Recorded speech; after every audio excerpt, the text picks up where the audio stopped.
नमस्कार दोस्तों, राज न्यूज में आपका स्वागत है। दोस्तों, राज न्यूज के माध्यम से मैं आ गया हूं आपके बीच में बड़ी अपडेट लेके। दोस्तों, आज हम बात करने वाले हैं सरपंच चुनाव के बारे में। दोस्तों, जो राजस्थान सरकार द्वारा जो सरपंच चुनाव होंगे उनकी तारीख फिक्स कर दी गई है। 2026 के अंतर्गत वो चुनाव होने वाले हैं। साथ ही मैं बता देता हूं, ये सरपंच नहीं बन पाएंगे, तगड़ा झटका लगा है। यानी कि ऐसे कौन से उम्मीदवार होने वाले हैं जो सरपंच नहीं बन पाएंगे, बता देता हूं। दोस्तों, राजस्थान सरकार द्वारा 8 नए नियम सुनकर आपके भी होश उड़ जाएंगे। जी हाँ दोस्तों, नया कानून लागू किया गया है भजनलाल सरकार द्वारा राजस्थान चुनाव के अंतर्गत। उस चुनाव के बारे में विस्तार से जानने वाले हैं। साथ ही जो पंचायत चुनाव है उनके बारे में बात करेंगे। 1 नवंबर 2025 से ये सभी नियम लागू किए जाएंगे भजनलाल सरकार द्वारा। यानी कि जो ग्राम पंचायत चुनाव होने वाले हैं दोस्तों, उसके अंतर्गत भजनलाल सरकार द्वारा जो नियम लगाए गए हैं उनके बारे में विस्तार से हम बात करने वाले हैं। यानी कि जो सरपंचों के लिए, जो चुनाव के लिए अगर आप आवेदन करना चाहते हैं, आपको उम्मीदवार हैं, आप सरपंच के चुनाव लड़ना चाहते हैं, तो आपको ये नियम जानना बेहद जरूरी है। तो दोस्तों, राज न्यूज में बने रहना।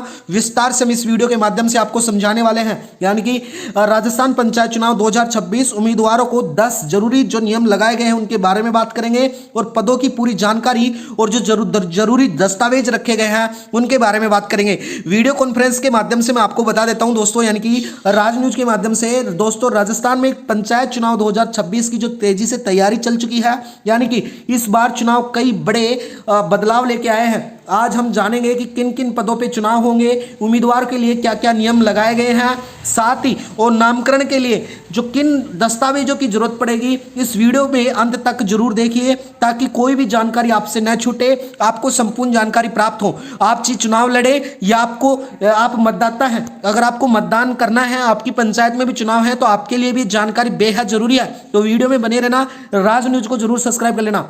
राजस्थान पंचायत चुनाव में कौन कौन से पद पे चुनाव होंगे, यानी कि वार्ड पंच, सरपंच, इसके अलावा वार्ड पंच सरपंच के अलावा जो पंचायत समिति सदस्य, प्रधान, जिला परिषद सदस्य और जिला प्रमुख, इन सभी पे चुनाव होने वाले हैं। साथ ही दोस्तों, जो राजस्थान पंचायती राज चुनाव होने वाले हैं, यानी कि पंचायत के चुनाव हैं जो कब से होंगे, जो बार बार तारीखें आ रही थी दोस्तों, बताता हूँ वो 2026 के अंतर्गत, यानी कि जनवरी या फरवरी में आपको चुनाव होंगे। लेकिन जितने भी उम्मीदवार हैं उनको ये 10 नियम, 10 बातें, 10 शर्तें और डाक माननी होंगी। 10 शर्तों के साथ ही हर पात्र में, यानी कि पात्रता में 3 बड़े नियम है।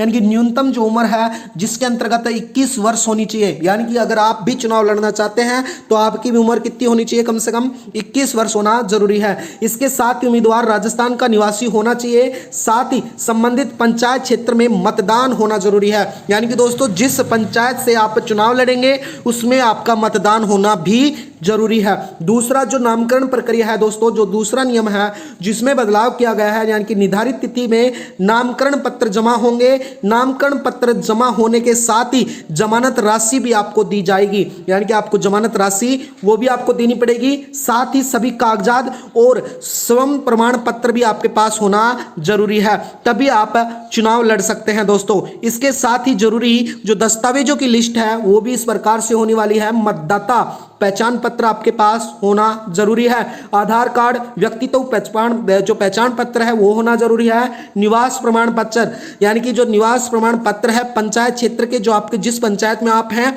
उसका निवास प्रमाण पत्र होना भी जरूरी है दोस्तों। 4th नियम, दस्तावेजों की जांच, यानी कि सभी नामकरण पत्रों की जांच निर्वाचित अधिकारियों द्वारा की जाएगी। यानी कि कोई गलत जानकारी मिलने पर नामकरण दर्ज किया जा सकता है। जांच के बाद स्वीकृति सूची जारी की जाएगी। साथ ही मैं बता देता हूं दोस्तों, आप मतदाता हैं तो आपके लिए भी जरूरी सूचना है, तो आप राज न्यूज को जरूर सब्सक्राइब कर लेना। राज न्यूज के माध्यम से रोज हमारी इसी प्रकार से नई नई अपडेट आती रहती है दोस्तों। इसके साथ ही जो 5वां हमारा नियम है जिसमें बदलाव किया गया है, जमानत राशि। यानी दोस्तों, पंचायत जो के लिए, जो चुनाव के लिए आपको जमानत राशि, जो सामान्य वर्ग है उनको 500 रुपए, ओबीसी एसटी एससी वर्ग के 250 रुपए, हारने वाले उम्मीदवार की जमानत जब्त हो सकती है। यानी कि दोस्तों, अपराध व अयोग्य व्यक्ति पाया गया, यानी कि अगर उम्मीदवार किसी आपराधिक मामले में दोषी है तो चुनाव नहीं लड़ सकेगा। साथ ही सरकारी कर्मचारी होने पर उस पर इस्तीफा देना होगा। अगर कोई सरकारी कर्मचारी है फिर वो चुनाव लड़ना चाहता है तो उसको पहले सरकारी कर्मचारी से